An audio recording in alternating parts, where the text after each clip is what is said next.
Problem ये है कि हम चाहते हैं हमारी लाइफ में कोई प्रॉब्लम ही ना हो, लेकिन अगर हमारी लाइफ में कोई प्रॉब्लम ना हो तो ये उनकी लाइफ की सबसे बड़ी प्रॉब्लम है।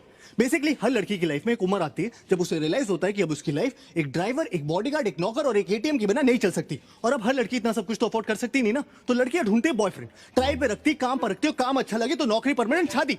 शादी में सबसे इंपॉर्टेंट चीज क्या होती है? मांग भरना। और आदमी को तो काम है औरत की हर मांग भरना। अबे नौकरी जाने का पेपर वर्क भी खत्म नहीं होता, लड़की गायब। ऑफिस वाले इतनी जल्दी आई कार्ड नहीं मांगते जितनी जल्दी ये तलाक मांगती है। बेसिकली अगर एक बार भी लड़की को पर्स में हाथ डालना पड़ गया यानी गायब। पर्स में तो इनके मिस्टर इंडिया वाली घड़ी रखी होती है, साला हाथ डालो गायब। अगर सच में बिल भरना है ना तो बिल भरो। बिल भरना चाहने का नाटक मत करो, बिल के अमाउंट के हिसाब से बिल मत भरो, हर बार बिल भरो। और सुन, लड़कियां ना माँ बाप के सामने गिव अप मारने का सिर्फ नाटक करती हैं। ऐसा कभी नहीं होगा कि तुम 2 लाख कमा रहे हो और वो माँ बाप के प्रेशर में 50,000 वाले से शादी कर ले। वो माँ बाप से तब तक फाइट करती हैं जब तक वो एटलीस्ट तुम्हारे कंपैरिजन का कोई लड़का नहीं ढूंढ लाते। फिर साला जब ब्रेकअप करेंगी तो ये नहीं कि बस चली जाए लाइफ से, साला 10 दिन तक ये डिस्कशन करेंगे कि क्यों कर रही है। अचानक से उन्हें इस बात की टेंशन हो जाएगी कि तुमने खाना खाया कि नहीं। अबे इतनी कंसर्न है तो छोड़ी क्यों रही हो? बेसिकली उन्हें चाहिए कि तुम उनसे पूछो तुमने खाना खाया, फिर वो कहे नहीं, फिर तुम कहो प्लीज खा लो, फिर वो रोए और ये बात स्टैब्लिश हो जाए कि ब्रेकअप जो उनके की वजह से हो रहा है उसमें सबसे बड़ी विक्टिम भी वही है। सरी सेल्फिश कहेगी। अबे तू टाइटैनिक वाली को देख ले। चल माना कि लकड़ी पे एक आदमी के फिट होने की जगह थी तो 15-15 मिनट की बारी नहीं ले सकते थे? ठीक है तुम्हें पहले चढ़ने दिया, इसका मतलब है चढ़ के सो जाओगी, मस्त में नींद पूरी करके उठी। अबे तुमने ये कैसे डिक्लेयर कर दिया कि वो मर गया? तुम डॉक्टर हो, तुमने उसकी नब्ज चेक की, नहीं बेहोश भी तो हो सकता था। नहीं गुड मॉर्निंग बेबी नहीं बोला मतलब मर गया, नीचे फेंक के चली गई।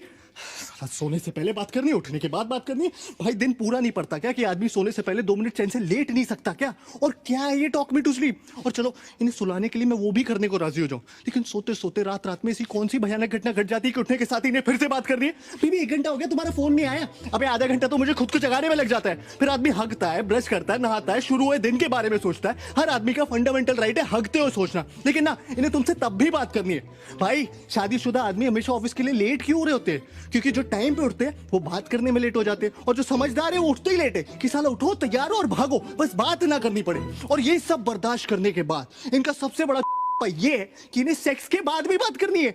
अबे पागल हो क्या? सेक्स इसलिए क्योंकि इट्स अल्टीमेट। क्लाइमैक्स को क्लाइमैक्स क्यों बोलते हैं? क्योंकि उसके बाद पिक्चर खत्म। मीठा खाने के बाद कोई सूप पीता है क्या? कभी कभी तो मुझे लगता है they want you to talk them to orgasm. लड़कियों की ना आदमियों से सिर्फ 2 नीड्स होती है, आई लव यू और सॉरी। साला आई लव यू बोलो तो बोलेंगी why do you love me. इन्हें हर 2 महीने में जानना है why do you love me, या I love you but give me 5 reasons why you love me. अरे पागल हो क्या यार, इतना कौन सोचता है बे? सुना नहीं तुमने कभी प्यार एक एहसास है? और उससे भी बड़ा सॉरी, क्योंकि इवेंचुअली हर आदमी थक हार के सॉरी बोल ही देता है, लेकिन सॉरी बोलने के बाद मामला खत्म नहीं होता। सॉरी बोलने के बाद असल मामला शुरू होता है कि तुम्हें पता भी तुमने सॉरी क्यों बोला। अरे तुम्हें यह भी नहीं पता तुमने सॉरी क्यों बोला? अरे जिस बारे में लड़ाई हो रही है उसी बारे में सॉरी बोल रहा हूं ना। अबे कोई भी बात तुम इन्हें समझाओ, मजाल है जो समझ आ जाए। वही बात इनका एक बेस्ट फ्रेंड समझा दे तो 1 मिनट में समझ आ जाती है। इस सारा बेस्ट फ्रेंड का सियापा ये सूरज बरजातिया जी ने शुरू किया। बेस्ट फ्रेंड की टोपी पिना पिना के दोस्ती में no sorry no thank you. Sir दोस्ती में प्लीज भी नहीं रहा, दोस्ती में आप पूछना भी नहीं रहा, दोस्ती में आप लिमिट ही नहीं रही। दोस्ती में लड़का लड़की के घर आके चाहे जितने भी दिन रहना चाहता है रह सकता है। दोस्ती में लड़की लड़के की गोद में बैठ जाए, प्लेटोनिक है। दोस्ती में लड़की दारू पी के लड़के की पप्पी ले ले, प्लेटोनिक है। दोस्ती में लड़की लड़के के सामने कपड़े बदल ले, वो भी है। दोस्ती में तो शायद सेक्स भी प्लेटोनिक ही होता होगा।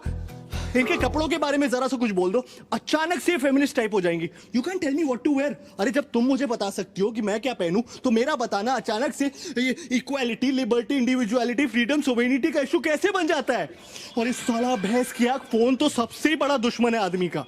क्या है ना, हर रिलेशनशिप में एक स्टेज आती है जब आपको फोन पे बात करते हुए पता होता है कि इस कॉन्वर्सेशन में एक पॉइंट के बाद लड़ाई होनी है, लेकिन आप फोन कट नहीं कर सकते क्योंकि लड़कियों के हिसाब से तो आपके फोन पे कट करने का बटन ही नहीं होना चाहिए। वो कट कर सकती है क्योंकि वो उनका हक है या उनको सिर्फ मास्टर शेफ देखना है, लेकिन आप नहीं, क्योंकि एयरटेल अब फोन ही नहीं टीवी पे भी आपकी मारने के लिए आ गया। मैच रिकॉर्ड करो बाद में देखो। अबे औरतें कन्विंस होगी कि मैच रिकॉर्ड करके बाद में देखना एक जेन्युइन प्रोपोजिशन है। अबे कौन सा सेल्फ रिस्पेक्टिंग मर्द मैच बाद में रिकॉर्ड करके देखता है बे?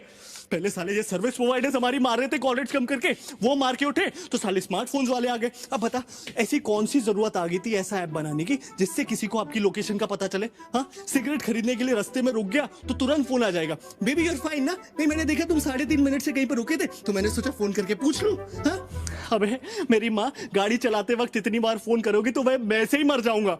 साला ये आदमी मर भी रहा हो ना तो भी शायद नहीं ये चाहिए कि बेबी मैं फोन करके बताता हूँ बेबी मैं मर रहा हूँ, वो यमराज लेने आ गए, ठीक है? तब भी इन्हें इस बात की परवाह नहीं होगी कि आदमी मर रहा है, तब भी पूछेंगे कहाँ मर रहे हो, कैसे मर रहे हो, अरे तुमने बताया नहीं तुम्हारा आज मरने का प्लान था, और कौन कौन साथ में मर रहा है, अच्छा अब तुम उसके साथ भी मरने लगे। सती जी ऐसी थोड़ी छीन लाई थी अपने पति को यमराज से, उन्होंने लेनी कर दी होगी, कहा होगा ऐसे कैसे, कहा क्यों, यमराज बोला होगा सॉरी बहन जी गलती हो गई आप ले जाओ वापस।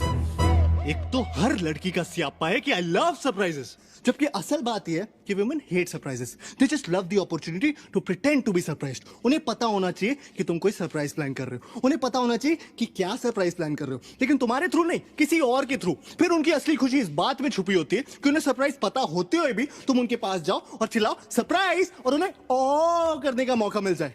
लड़कियों के हर सवाल पे एक दूसरा सवाल छुपा होता है, लेयर्स होते हैं। तुम्हें लग रहा होगा वो तुमसे पूछ रही छोले कैसे बने, अगर तुम्हें अच्छे लगे तो ठीक है, गलती से भी उस छोले में कुछ कमी निकाल लो तो वो रेसिपी उसकी माँ ने दी होगी, और अगर तुम्हें उसकी माँ की दी हुई रेसिपी की बने हुए छोले नहीं पसंद मतलब तुम उसकी फैमिली को हेट करते हो।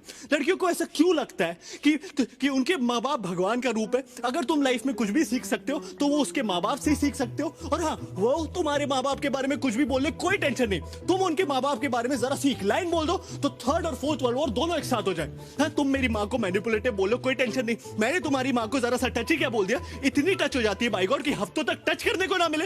इस सब के बावजूद हम लड़कियों के साथ हैं, और जो नहीं है वो डेस्परेटली लड़कियां ढूंढ रहे हैं। क्यों क्यों क्यों? क्योंकि रिश्वत देती है वो। Bribe is an institution started by women, क्योंकि इनके पास जो देने को रिश्वत है वो कभी खत्म नहीं होने वाली, और हम साले रिश्वत खोर अपनी मराए जा रहे हैं। इससे तो अच्छा साले अपने हाथ से शादी कर लो।